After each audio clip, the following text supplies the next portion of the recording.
leaving the movie theater right now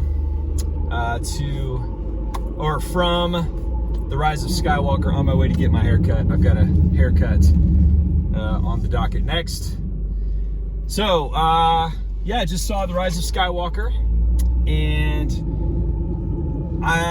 here's what I'm going to say. I was disappointed there was no presence of Anakin. I did not cry. I did not shed a tear once in this film.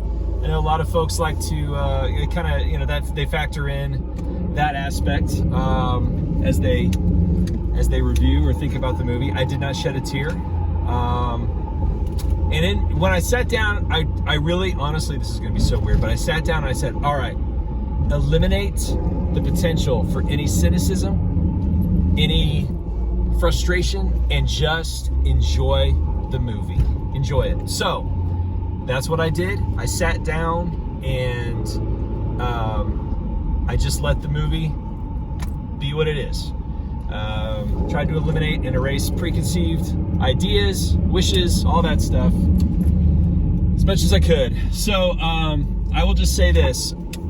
It was entertaining, and it was better than The Last Jedi for me.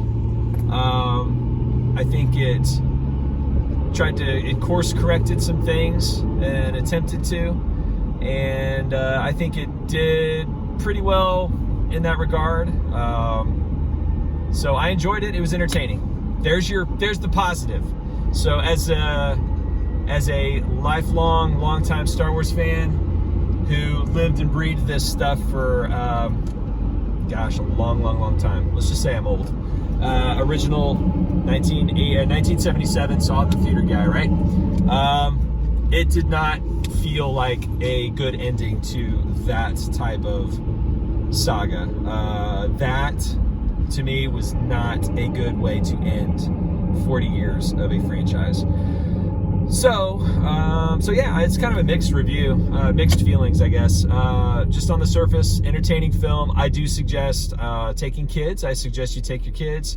Suggest you go enjoy it with your family. I'm going to go see it again on Christmas Day. It's kind of a tradition.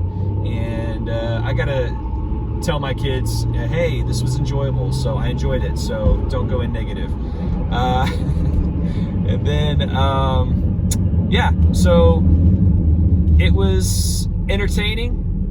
It was, yeah, I think that pretty much sums it up.